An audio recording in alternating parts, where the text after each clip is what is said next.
For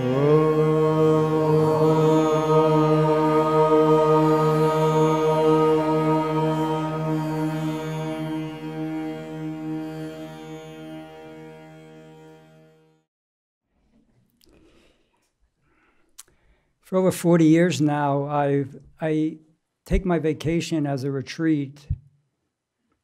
I try to find a place to go and then have about 2 weeks by myself. In my early days, they were very strict experiences. I'd fast most of it, no movies, not even reading. And I couldn't wait till I can get home and live a more normal life. It was like too much for my mind. And I thought that's probably not the best way to spend my 2-week vacation. So I gently softened things over the years. But you have to see how much you're softening things. And a lot of the questions that Gurudev brought up tonight started entering my mind on my last retreat. We have a cabin here. A friend of mine, Igor, has a cabin.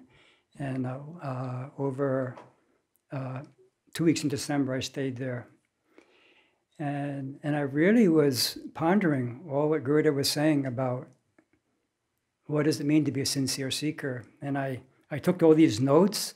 Every day I wrote about this question: what does it mean to be a sincere seeker? And am I a sincere seeker? So I'm going to share with you some of the things I wrote down. Gurudev used this term mumukshutva, this real interest in getting liberated. And first of all, we really should recognize, as he's pointing out, it's really hard to be a sincere seeker. To really want that absolute level that he's talking about. To recognize that right now I think I'm here and you're there, and you think that you're there and I'm here. And to recognize that's nonsense. Am I really ready to? So where am I going to be if that's nonsense? Who's left after that? Am I really looking for that? These were things that I really was looking at as I was spending this time by myself. Master Shivananda says it in a very powerful way. It's really also, if you really think about it, it does scare me. When will I be free? What does he say? When I ceases to be. When will I be free? When I ceases to be. Okay. Is that what I'm striving for? Is that truthfully what I'm looking for? Some of you probably saw the film The Matrix. When John Anderson woke up and realized that it was all ones and zeros. It was all computer-generated reality. He was, like Gurudev said, was living in a dream. When he woke up from the dream, can you imagine if someone touched you, you woke up and you recognized everything you thought was you and real was a dream? How would that experience be?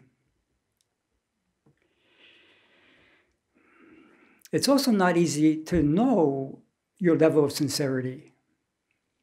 Every night as I was writing my diary, I'm trying to think, how do I assess my level of sincerity?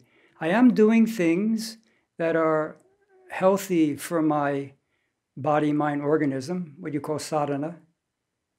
But I'm also doing or thinking other things. And even the good things I'm doing, like he touched on, is the part of me that wants to survive also infiltrating that?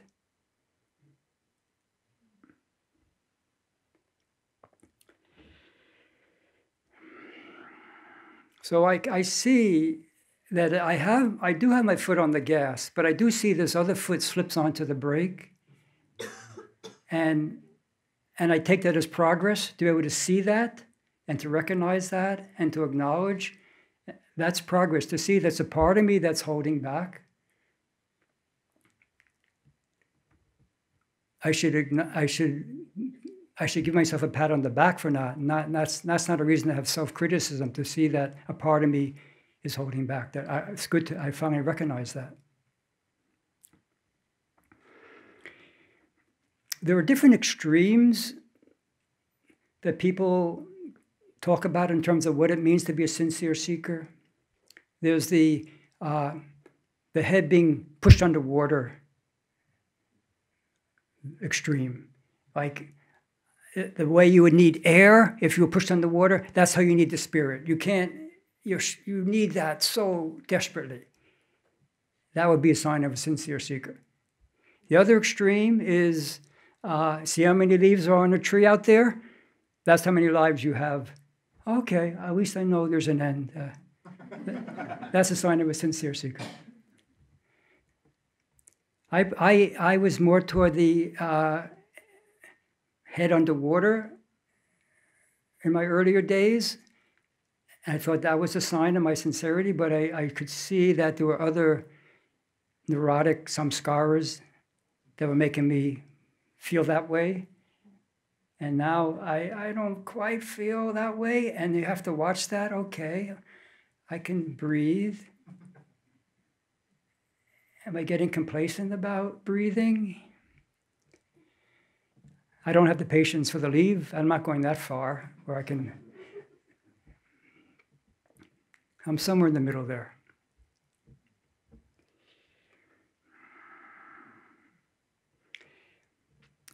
In my earlier days, and probably still to some degree, I didn't have an internal compass to assess sincerity.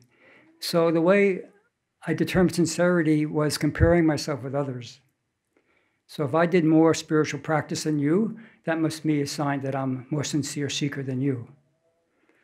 Or if you eat 2 meals a day and I eat 1 meal a day, I'm a more genuine seeker than you. It didn't enter my mind at the time that it could be that I have a bigger ego than you. But I didn't know any other way to find out my sincerity. So on this last retreat, I started looking at some more down-to-earth practical ways that I can assess what is a sincere seeker. And I hope that some of these will resonate with you, at least one of them. So I'm going to start at a very practical level. A sincere seeker knows the importance of getting enough sleep. Enough sleep isn't determined necessarily by quantity. Ben Franklin, one of our founders, talked about that. What did he say about sleep? Early to bed, early to rise, makes a man healthy and wise. He understood that. If you get to bed late and you wake up late, you can be sick, poor, and stupid.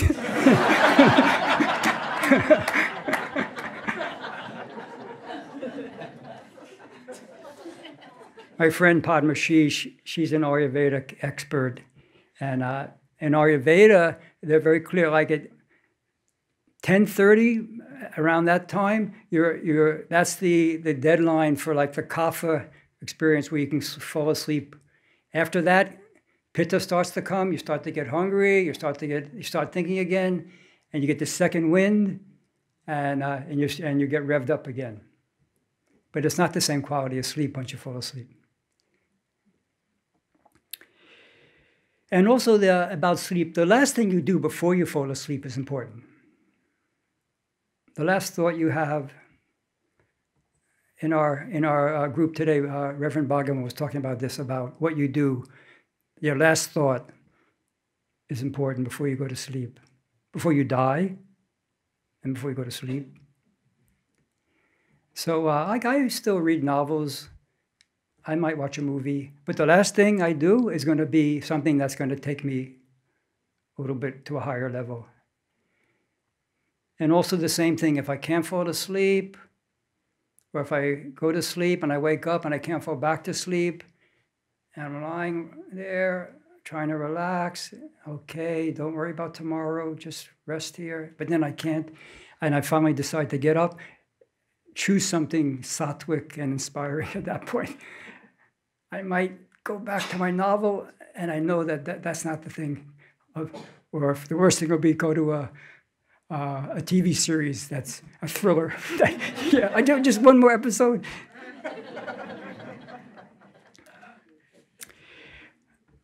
Again, keeping on a very practical level, a sincere seeker does their best to keep the body in good shape. And there's probably some vanity in that. However, having an attractive physical appearance is secondary to how it feels, the sense of balance and well-being when the physical organism is operating properly. I do see the vanity in it also, and just recognize that. That's not a reason to not try to keep the body in good shape. And I think we all know that when the body is not in good shape, it's really hard to quiet the mind. When you don't feel good, it's harder to experience what's beyond the mind. In terms of diet, there's a lot of things I could have said about diet. I just said one main thing for me. I think it's a good guideline in general, which is don't put more food in the belly until it's digested what was there before. I'm not going to talk about what to eat or anything else. Just when you eat something, wait till you digested that before you eat the next thing. And that's the input. In terms of output, don't ignore the calls of nature. Luckily, my room is next to Reverend Rudra in New York City, and we have this agreement. You know, as we walk by each other's room, we say, "Yeah, my most important thing is happening now." or we might say, "Yeah, I'm really busy, but I know my priorities." And we just support each other that way, because you get caught up in stuff, and I'm not sure if I need to go. We say, "No, if you have any doubt, go." And then output is not just physical food. Input is also whatever we're absorbing. So I want to say a little about entertainment. Particularly, it came up in this retreat that I had, this last retreat. It is hard to live inside the mind 24 hours a day. So a sincere seeker acknowledges the need to at least have some respite from your ongoing story and perspective. And usually entertainment means something's going to distract you or give you another story or perspective. So you get out of yours for at least a brief time. But the question is, how much entertainment is the right amount? That's something everyone has to decide for themselves. Am I using I understand that I need to escape some, but am I using it to really avoid my life and the challenges I have to face? Probably to some degree we do. How much we have to look at that. And then we also have to look at the effect that the entertainment has during and afterwards, and then learn something from that. I watch R-rated things, but I have to watch how that's affecting me. In my early days, I was so sensitive. I remember I watched, I don't know if you know the film Midnight Express. I was so disturbed for a few months because it was a true story about a fellow from Long Island. I'm from Queens. He got caught with some drugs in Turkey. And it was just so harrowing a story. He basically went insane. So at that time, I wasn't ready for that, and that was great for me to learn that.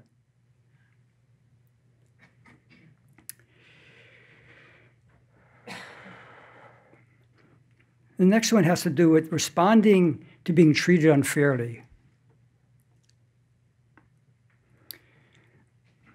I think a sincere seeker recognizes when they feel they're being treated unfairly or disrespectfully, that there's a tendency to make the other person the villain, and I'm the victim here. Do people tend to find that? Am I the only one with that? Or I'm being treated a certain way, there's something wrong with them, and I'm being victimized here. When the dust settles and you see things more clearly, what I've come to recognize, I don't know how you feel about this, it's a kind of a harsh thing to recognize, is that you're always being karmically treated fairly. Karmically, you're always being treated fairly. I'm not going to use that as an excuse to not pay attention to someone else's mistreatment. But I really, when I'm being treated a certain way, it's like Gurudev said, how dare you? Watch what comes up, let that settle. And thank the mailman. They're delivering something to you. That's your mail you received. You sent it out to yourself.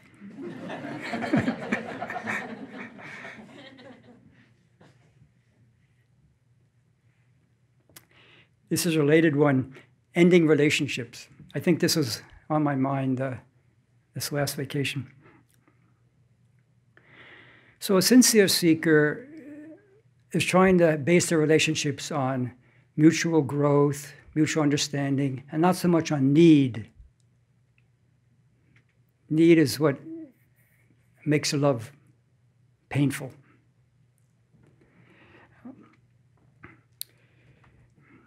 So if I'm leaving a relationship, either because we couldn't see eye to eye, or maybe death,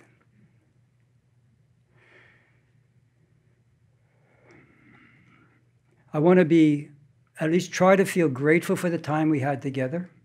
If that's not possible, if that's not realistic or authentic, at least I can be grateful for the lessons I learned from that experience.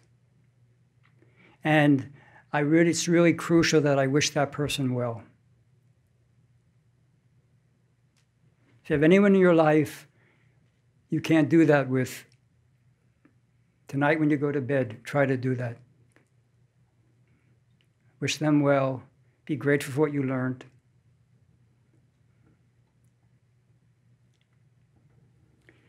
And related to this one is, a sincere seeker has deep gratitude for small things. Especially if there's friction with somebody,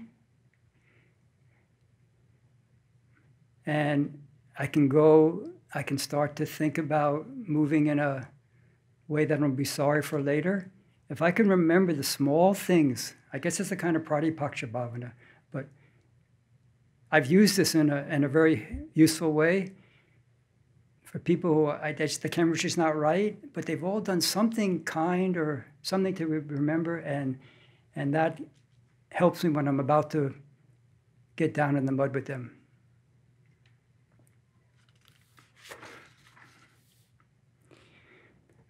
A sincere seeker is very careful about speech, and they use their words with care. I read this in a book from the late great Dada Vaswani. Just like 2 weeks ago, I read this quote. There was a holy man. They put to him this question: how did you attain such a height?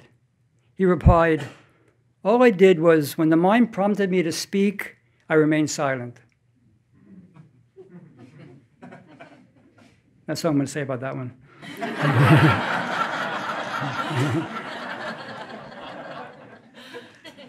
Okay. This next one I call better identification. I'm just going to read it. Sincere seekers do not believe everything the voice in their head tells them. But even if they do believe the voice, they know they are not the voice, but the one choosing to believe the voice. The voice may have some good ideas. Even Gurudev said, you may have a good idea, it may drop in, clear the thing for a while.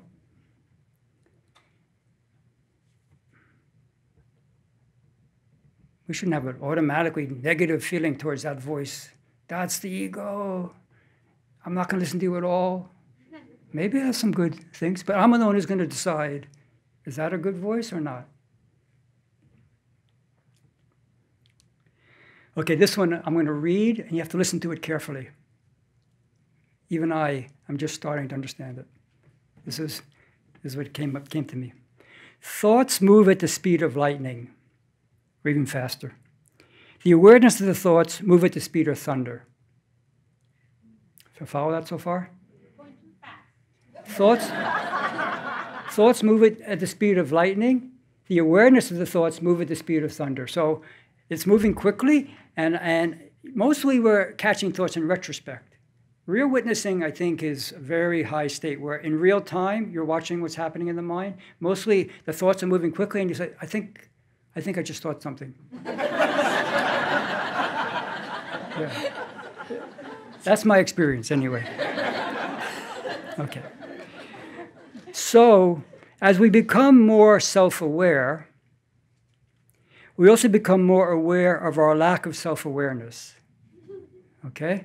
As we become more self-aware, we become more aware of our lack of self-awareness. That the things are moving quickly, and I'm not catching them all. I'm catching maybe more than I was before.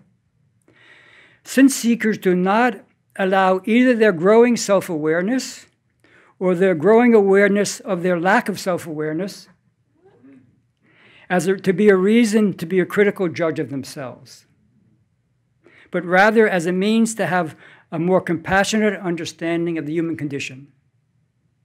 I love this one. It's one of my favorites. Do you think anyone who want me to ask a question about this one? Just read it again. Read it again, okay. Slowly. What's that? Slowly, okay. Articulate it clearly. Thoughts move at the speed of lightning. Awareness of the thoughts move at the speed of thunder. So, as we become more self-aware, we also become more aware of our lack of self-awareness. Sincere seekers do not allow either their growing self-awareness or their growing awareness of their lack of self-awareness to be a reason to be a critical judge of themselves,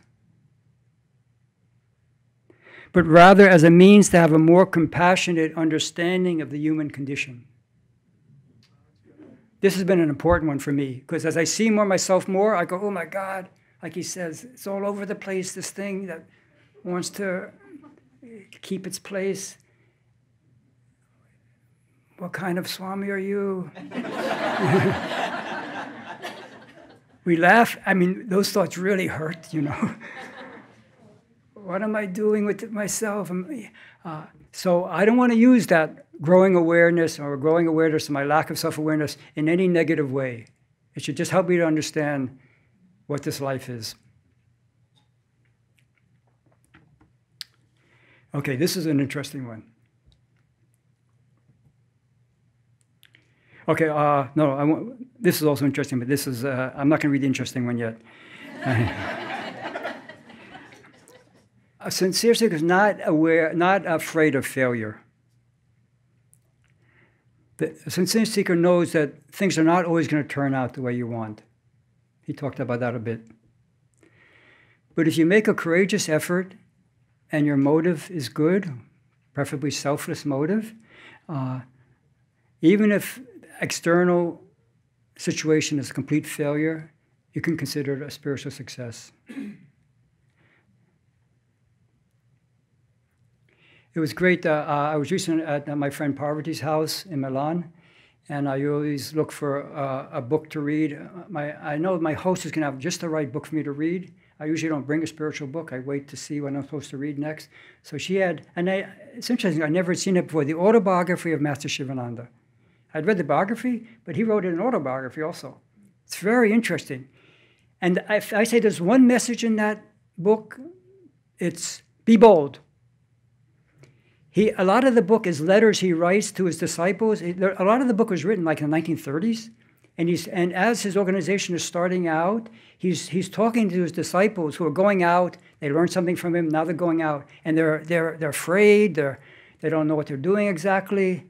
And he says, "Be bold. I'm going to come through you. Don't worry about that." So even for me to be standing here now, I don't know what's going to happen. But they asked me to speak. I did my preparation. I'm trying to be here with the right motive. I'm sure I still want you to say, Swami, you did a good job. But hopefully that's not the main thing that's happening now. Be courageous. You may fail, but if you do it with the right spirit, don't worry about that. At the New York IYI, which I'm overseeing, I try to really inculcate that into the culture. It's better to make mistakes than to always play it so safe and be so timid.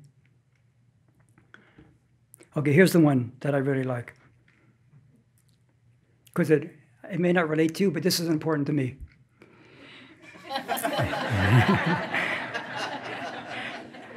I want to read it because I want to get this right. A sincere seeker recognizes the strong push to be special, at least not to be ordinary. They keep a vigilant eye on one of the strategies to be special. This is interesting. What are one of the strategies to be special? To give the appearance of being ordinary and thus impressing people with your ordinariness.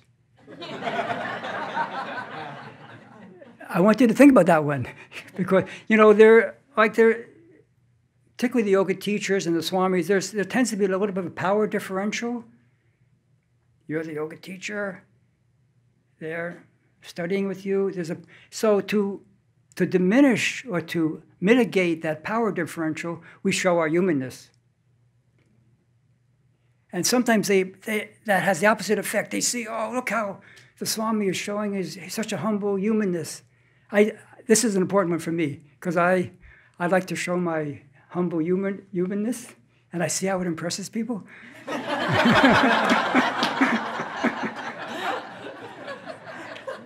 I mean, I can't assess how people are going to look at me. That's their story. But if I'm using it as a strategy, if I'm using my humble ordinariness as a strategy to make people appreciate me, then I've got a problem. How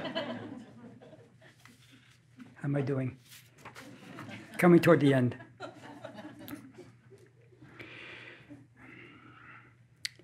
Yeah, I think Reverend Bhagavan also touched on this today. Sincere spiritual seekers have a place to deposit their worries, a place where thought cannot reach. This is an important one for me because my name is Asokananda. Shoka is like worry, grief. Ashoka, free from. I tend to be a little bit on the nervous side. So to find a place where you can deposit your worries, some people are going to say that's spiritual bypassing, that's escapism. And maybe there is some degree of that. But it feels, if I can just find a place and trust that place more and more, it feels like I'm escaping to a higher reality. I think we all need to have some way to let go of the burden of our life.